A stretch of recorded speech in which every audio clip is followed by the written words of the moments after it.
विक्रमगंज लोकसभा क्षेत्र से 1989 और 1991 में सांसद चुनकर दिल्ली पहुंचे राम प्रसाद सिंह कुशवाहा 1999 में आरा लोकसभा क्षेत्र का भी प्रतिनिधित्व किया। 94 वर्ष की उम्र में उनके निधन के बाद उनकी पूरी कहानी भोजपुरिया दस्तक के साथ हम आपको साझा कर रहे हैं। उन्होंने विक्रमगंज में सहकारिता सम्राट रहे तपेश्वर सिंह को पराजित करके राजनीतिक हलकों में एक तहलका मचा करके अपना राजनीतिक सफर शुरू किया था। देखिए भोजपुरिया दस्तक की इस खास रिपोर्ट को।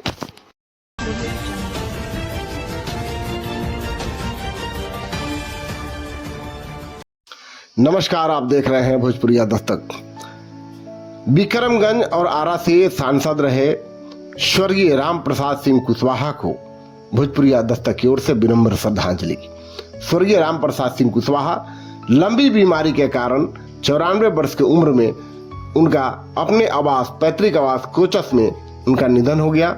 उसके बाद उनके परिजनों ने कोचस के ही धर्मावती नदी के किनारे उनका दाह संस्कार कर उन्हें पंच तत्वों में विलीन कर दिया। इस मौके पर सैकड़ों लोगों ने उपस्थित होकर के अपने नेता को विनम्र श्रद्धांजलि अर्पित की। राम प्रसाद सिंह कुशवाहा का राजनीतिक उदय कैसे हुआ, इसकी पूरी कहानी भोजपुरिया दस्तक के साथ हम आपको लेकर के आए हैं। अगर मेरी ये प्रस्तुति आपको अच्छी लगे तो चैनल को सब्सक्राइब जरूर कर लीजिएगा और फेसबुक से देख रहे हैं तो फॉलो जरूर कर लीजिएगा, शेयर करके कमेंट भी करिएगा। सन 1967 में राम प्रसाद सिंह कुशवाहा कोचस पंचायत के मुखिया बनते हैं।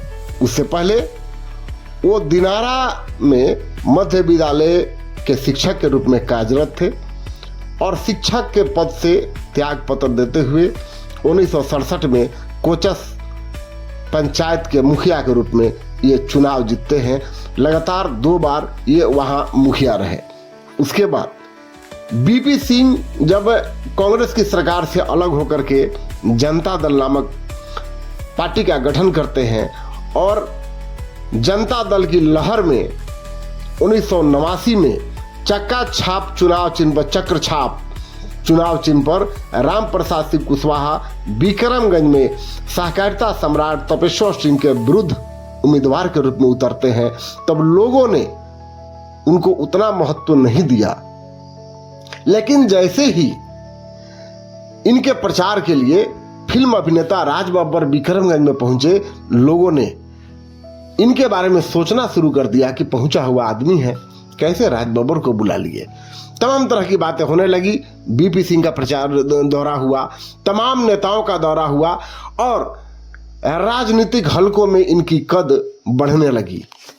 स्थिति यह हुआ कि सहकारिता सम्राट को इन्होंने न सिर्फ पराजित किया बल्कि उनके राजनीतिक सफर का भी अंत कर दिया। 1989 में उन्होंने सहकारिता सम्राट तपेश्वर सिंह को हराकर संसद भवन में कदम रखा। उसके बाद जब मधुमती चुनाव हुआ तो 1991 में भी विक्रमगंज से उन्होंने सांसद के रूप में प्रतिनिधित्व किया।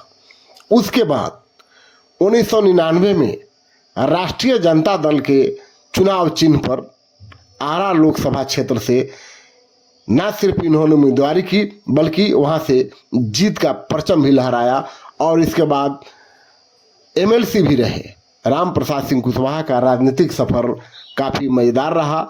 शुरू में जब ये आए थे तो राजनीतिक हलकों में इनकी पहचान उतनी नहीं थी, लेकिन लोग अक्सर ये कहते थे कि जो काम बड़े बड़े सुरमा नहीं कर पाते हैं उसे राम प्रसाद सिंह कुशवाहा जरूर कर देते हैं और यही इनकी खास पहचान रही है। मिलनसार मृदु स्वभाव के आदमी राम प्रसाद सिंह कुशवाहा जब भी लोगों से मिलते मुस्कुरा कर ही मिलते, यही इनकी खासियत थी और इसी खासियत के कारण राम प्रसाद सिंह कुशवाहा मरते दम तक लोगों के बीच चहेते बनकर रहे। राम प्रसाद सिंह कुशवाहा 94 वर्ष की उम्र में स्वर्ग तो सिधार गए, लेकिन इनके पीछे जो परिवार है वो भी अब राजनीति से ही जुड़कर अपना राजनीतिक सफर आगे बढ़ा रहे हैं। देखना है कब इन्हें बेहतर ब्रेक मिलता है और अपने राजनीतिक विरासत को इनके परिवार के लोग कब आगे बढ़ाने का काम करते हैं। देखते रहिए भोजपुरिया दस्तक।